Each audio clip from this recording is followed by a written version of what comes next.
Let's cross to France 24 correspondent Kethevane Gorjestani. Kethevane, tell us where you are. I'm standing right outside this federal courthouse in Miami, where Trump is expected to arrive later on this afternoon. As you can expect, and as we heard in this report, already crowds have started gathering outside that courthouse, though it has to be said that so far there are not that many protesters or supporters of Donald Trump. Still more journalists than there are protesters, but of course, because this is a historic moment, as you said, former U.S. President being indicted on federal charges. But the crowds that have gathered there, they're more supportive of Donald Trump, but also some people who are here to protest against the former president. So far, all is calm. There is a heavy security presence. We're hearing some helicopters hovering above the courthouse, a lot of police cars, a lot of police officers walking around the perimeter. But that said, so far, the Miami police has stuck to its plan, its original plan, not to really block any of the streets around the courthouse. Traffic keeps moving around this courthouse, and they have not decided to put any barricades around the courthouse. Simply these police line ropes, those yellow tapes that you can see behind me, that's really the only cordon around this courthouse, and they are expecting that things will stay calm, and they said that they have all the resources they need to deal with up to 50,000 people in case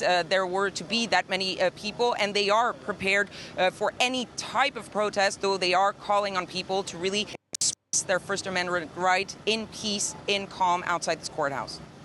Kethevane, from what you're describing, it sounds an awful lot like that scene we saw in Manhattan in early April when Trump was indicted on business fraud charges.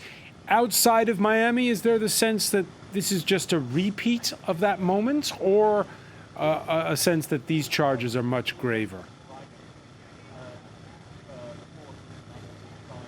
Well, if you ask the Trump supporters, of course, this is nothing new. This is nothing else but yet another example of the Department of Justice's attack on their candidate, on Donald Trump. That is something that he has repeated over and over again, that this is a political witch hunt, that they're trying to take down a political rival. But overall, when you listen to people, including Republican candidates for the 2024 nomination who are running against Donald Trump, they themselves have indicated that this might be more serious than what we saw in New York. Of course, not all of them are criticizing directly Donald Trump, but even people like Nikki Haley, who tried to stay away from this indictment, from commenting on this indictment before the charges were released, then said that these were very serious charges, and it looked like Donald Trump had been reckless with America's national security. And that is really where the seriousness of these charges comes in.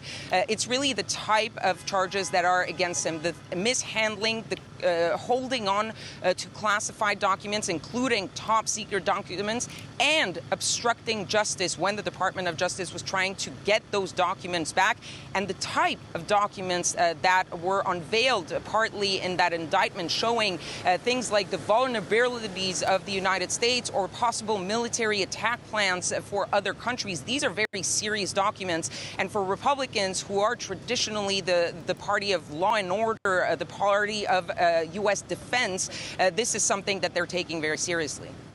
Kethevane Gorjestani will be